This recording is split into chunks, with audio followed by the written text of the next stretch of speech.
Management involves far more than just telling others what to do.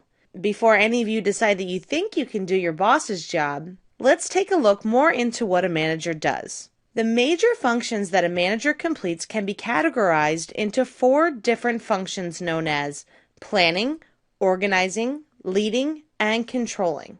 For some of us, we only see the final 2, leading and controlling. But you should know that for every managerial behavior you do see, there is an equal amount that you do not. Behind the manager's closed door, they spend a good deal of their time planning and organizing so that they can effectively carry out the functions of leading and controlling. Now, before you think your boss is different, you should know that the 4 functions of management are standard across industries, whether that be in a manufacturing plant, a home office, a grocery store, a retail store, a restaurant, a hotel, or even an amusement park.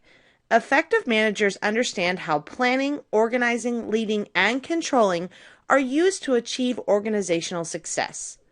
Unfortunately, I do not have a rebuttal for those of you who have ineffective managers, but perhaps learning a little bit more about the 4 functions of management will help to identify what steps your ineffective manager needs to take to become an effective one. Try to think of the 4 functions as a process, where each step builds on each other.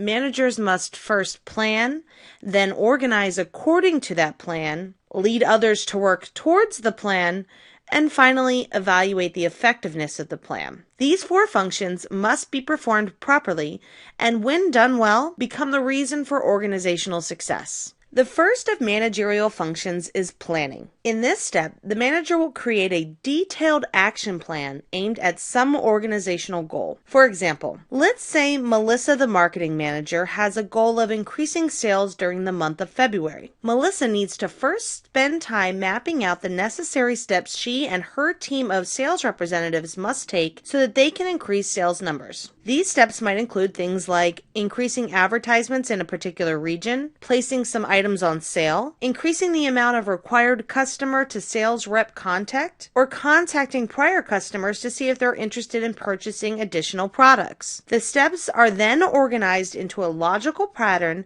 so that Melissa and her team can follow it. Planning is an ongoing step and can be highly specialized based on organizational goals, division goals, departmental goals, and team goals. It is up to the manager to recognize what goals need to be planned within their individual area. The second of the managerial functions is organizing. This step requires Melissa to determine how she will distribute resources and organize her employees according to the plan. Melissa will need to identify different roles and ensure that she assigns the right amount of employees to carry out her plan. She will also need to delegate authority, assign work, and provide direction so that her team of sales representatives can work towards higher sales numbers without having barriers in their way.